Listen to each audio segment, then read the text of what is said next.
राजा साहब, पहले तो ये बता दीजिए, ये जो 8 तारीख को असम्बली तहलील करने की बात है, आप समझते हैं कि इस पे हुकूमती और अपोजिशन के हलकों में भी इत्तफाक हो चुका है? मेरा ख्याल है कि इत्तफाक हो चुका है, क्योंकि अगर असम्बली 90 दिन के लिए रखनी है तो 8 से लेट नहीं की जा सकती, क्योंकि आपको पता है कि 48 घंटे सदर साहब भी असम्बली को रोक सकते हैं जी। तो अगर ये 9 को जाए तो फिर वो 48 घंटे का सिलसिला जो है वो इन्वॉल्व हो जाएगा।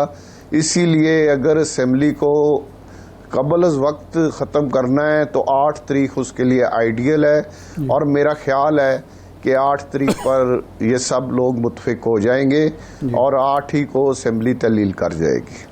अच्छा राज साहब, इस हवाले से मुशावरत मियां नवाज शरीफ साहब और जरदारी साहब में भी हुई, जरदारी साहब और शहबाज शरीफ साहब से भी हुई। शहबाज शरीफ साहब ने फिर जनाब मौलाना फजल रहमान साहब को भी एतमाद में लिया। आप अपोजिशन लीडर हैं, आपकी मंजूरी के बगैर ये काम नहीं हो सकता। आपको भी कोई एतमाद में लिया गया, आपसे कोई मुशावरत की गई, आपसे कोई नाम मांगा गया, या अभी आप बिल्कुल अंधेरे में हैं? जी इरशाद साहब, ये जो असम्बली को तहलील करने का मसला है, आइनी तौर पे उसमें मेरा कोई रोल नहीं है। ये हुकूमत का फैसला है और हुकूमत और उसकी इत्तेहादी जमातों ने फैसला करना है, उसमें अपोजिशन का कोई रोल नहीं। हाँ, मेरा रोल है, अपोजिशन का रोल है, नए वजीर आजम के लिए 3 नाम मैंने देने हैं और 3 नाम वजीर आजम साहब ने देने हैं। उसके बाद हमारी एक बैठक होगी और उन 6 नामों में से किसी एक नाम पे अगर हम मुत्फिक होंगे तो उस नाम पे मेरे भी दस्तखत होने हैं, वजीर आजम साहब के भी दस्तखत होने हैं, तो फिर वो नाम फाइनल होगा वजीर आजम के लिए। तो अभी ये मरला शुरू नहीं हुआ। मेरा सवाल भी यही था कि जब असम्बली ने तहलील होना है तो ज़ाहिर निगरान हुकूमत ने भी तश्कील पाना है, तो निगरान हुकूमत के इशू पर भी वहाँ डिस्कशन हो रही है। तो आपसे कोई रब्ता हुआ या मुशावरत की गई कि कैसा निगरान वज़ीर आज़म होना चाहिए? वो शाह साहब जब अपनी मुशावरत मुकम्मल कर लेंगे तो मेरा ख्याल है कि 1-2 तक वो फिर मेरे साथ राब्ते में होंगे, और फिर हमारी पहले एक मरला होगा कि मैं अपने नाम भिजवाऊँगा, वो अपने नाम भिजवाएंगे। उसके बाद हमारी एक सिटिंग होगी, 1 होती हैं, 2 होती हैं, 3 होती हैं। उसके बाद अगर हम किसी फाइनल स्टेज पे पहुंच गए तो उस नाम पे फिर हम मुत्फिका तौर पे उसका ऐलान करेंगे कि इस नाम पे हम दोनों मुत्फिक हो गए। और अगर हम मुत्फिक ना हो तो फिर ये मसला आप जानते हैं कि इलेक्शन कमीशन ऑफ पाकिस्तान के पास चला जाएगा। सही है। तो आपके मुजव्विज़ा नाम क्या हैं राजा साहब? सर मैं अभी वो डिस्क्लोज नहीं कर सकता, अच्छा नहीं लगता। मुनासिब वक्त पे इंशाल्लाह मैंने जो नाम देने हैं मैं वो ज़रूर मीडिया को बताऊंगा, आपको भी बताऊंगा। लेकिन अभी काफ़ी दिन पड़े हैं, आपको पता है कि आज 18 तारीख है और अगर 1 या 2 को बैठक हो तो 12-13 दिन रहते हैं। तो अभी मैंने कुछ नाम इस तरह फाइनलाइज भी नहीं किए, डिस्कशन चल रही है कि मैंने कौन से नाम देने हैं। इंशाल्लाह ताला ये मैं जब फाइनल होगा या जब मैं नाम दूंगा तो इंशाल्लाह मीडिया पे भी दे दूंगा, लेकिन कबल अज़ वक्त शरीफ लोगों के नाम मैं पहले ही मीडिया पे दे दूं, ये अच्छी बात नहीं है। अच्छा राय साहब, ये तो आप बिल्कुल दुरुस्त फरमा रहे हैं। कहा यह जा रहा है कि जनाब आसिफ जरदारी साहब और पीपल्स पार्टी ये कहती है कि ये जो हम टेक्नोक्रेट लोग बनाते हैं वज़ीर आज़म, ये तजर्बा नाकाम रहा है। वज़ीर आज़म, निगरान वज़ीर आज़म ऐसा बंदा बनाया जाना चाहिए जो अव्वल तो सियासतदान हो, लेकिन अगर सियासतदान ना भी हो तो माहिर कानून हो, जो स्टैंड ले सके, किसी की डिक्टेशन कबूल ना करे, और उसकी बुनियादी ज़िम्मेदारी इलेक्शन कराना हो। ये ना हो कि हम निगरान हुकूमत बनाएं और फिर आके वो बैठ जाएं पंजाब और KPK की तरह और हम हाथ मलते रह जाएं, वो 6 महीने 8 महीने साल इलेक्शन ही ना करवा पाएँ, इलेक्शन कमीशन से मिलकर कोई नई साजिश शुरू हो जाए।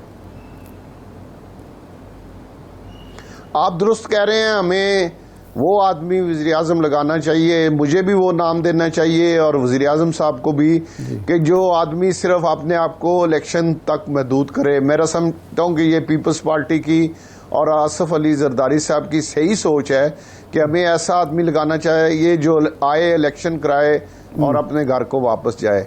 बाकी मामलात जो मुल्क के हैं वो आइंदा हुकूमत के हवाले किए जाएं, और वो मुल्क के, आपको पता है कि माशी तौर पे हमारा एक बहुत बड़ा इशू है, और हमारी 2 किस्तें, एक मिलनी है IMF की किस्त अभी मिली है, एक निगरान हुकूमत के दौर में मिलनी है और एक नई हुकूमत के दौर में मिलनी है। तो ये हमारे पास माशी तौर पे या बैंक करप्ट होने से संभलने का एक आखिरी मौका है। तो इस मौके को किसी सूरत ज़ाया नहीं करना चाहिए। मैंने पहले भी एक बयान में कहा था कि पहले पाकिस्तान और फिर सियासत, फिर इलेक्शन।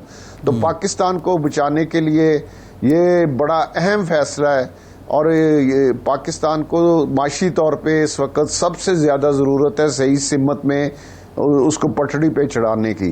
तो इसलिए मैं इरशाद साहब समझता हूँ कि ये बड़ा सोच समझ के करने वाला फैसला है, और ऐसा निगरान सेटअप हो जो आए और इलेक्शन कराए और नई हुकूमत के ज़िम्मे सारी चीज़ें जाएं, और वो इससे अल्लाह करे कि वो मुल्क को माशी तौर पे सही रास्ते पे डाल सके। अच्छा नहीं, लेकिन जो पहले एक तजवीज़ यहाँ चल रही थी कि ये एक टेक्नोक्रेट हुकूमत बना दी जाए, उसको साल, 1.5 साल, 2 साल मिल जाएं, वो मईशत को ट्रैक पर लाए, मईशत बेहतर करे, और उसके बाद फिर सियासतदान आके मामलात को चलाएं, तो अब वो आप समझते हैं वो तजवीज़ मुर्दा हो गई और उसकी कोई अफादियत नहीं थी? मैं नहीं समझता कि निगरान हुकूमतों से बाहर के मुल्क, हुकूमत से बाहर के मुल्क इस तरह डील करेंगे जिस तरह वो एक इलेक्टेड हुकूमत से करते हैं या इलेक्टेड वज़ीर आज़म से करते हैं। तो इसमें बहुत ज़्यादा प्रॉब्लम आनी है, और बहुत से ममालिक ने निगरान हुकूमत से उस तरह बात नहीं करनी। ये तजर्बा नाकाम होगा, इसको नहीं करना चाहिए। इलेक्टेड हुकूमत आनी चाहिए जल्द अज जल्द, और इलेक्टेड वज़ीर आज़म बैठा हो, और वो भी नहीं तजर्बा होना चाहिए। इलेक्टेड वज़ीर आज़म के बजाय इस वक्त मुल्क को इलेक्टेड वज़ीर आज़म हो और मुल्क को एक तजर्बाकार जैसा नाड़ी नहीं, एक तजर्बाकार वज़ीर आज़म की ज़रूरत है, और एक माशी टीम की ज़रूरत है। जो सबसे बड़ी इस वक्त मुल्क की ज़रूरत है, ये 2 चीज़ें हैं। आपने ये कहा कि अप्रोच यही होनी चाहिए, निगरान वज़ीर आज़म आए, इलेक्शन कराए और चला जाए। तो सियासी जमातों की ये अप्रोच किस बुनियाद पर है? क्या किसी साजिश का अंदेशा है, और अगर ऐसा है तो साजिश किसकी तरफ से हो सकती है? नहीं, मुझे तो कोई साजिश नज़र नहीं आ रही। मुझे तो इलेक्शन नज़र आ रहे हैं, और इलेक्शन होने चाहिए। इलेक्शन इस वक्त ज़रूरत है, इलेक्टेड गवर्नमेंट होनी चाहिए ताकि वो आए, उसके होते हुए एक माशी किस्त मिलनी है, उस किस्त को सही तरीके से इस्तेमाल करे, मुल्क को पटड़ी पे चलाए। इस वक्त किसी साजिश की नहीं होनी चाहिए, ना करने की ज़रूरत है, ना कोई नया तजर्बा करने की ज़रूरत है। मुल्क को बचाने के लिए सबको मिल के इकट्ठे होके मुल्क को बचाना चाहिए। मुल्क खुदा न खास्ता बैंक करप्ट होने से एक दफ़ा बच गया है, इस मौके से फ़ायदा उठाना चाहिए, बाकी चीज़ें बाद में होती रहेंगी। अच्छा राय साहब, ये फरमाएं कि माजी का आप एक तजर्बाकार सियासतदान हैं, माजी के तजर्बात हमारे सामने हैं। 18, 13, 8 के इलेक्शन, उससे पहले जो इलेक्शन होते रहे, हमेशा धांधली का इल्ज़ाम लगा, गैर शफाफियत का इल्ज़ाम लगा, इंजीनियरिंग का इल्ज़ाम लगा। तो अब आप समझते हैं कि अगले इलेक्शन जो होंगे या होने चाहिए वो बिल्कुल शफाफ होने चाहिए, तमाम जमातों को, तमाम शख्सियात को हिस्सा लेने का मौका देना चाहिए, और अवाम जिसका फैसला कर लें उसको इक़्तिदार मुंतकिल हो जाए?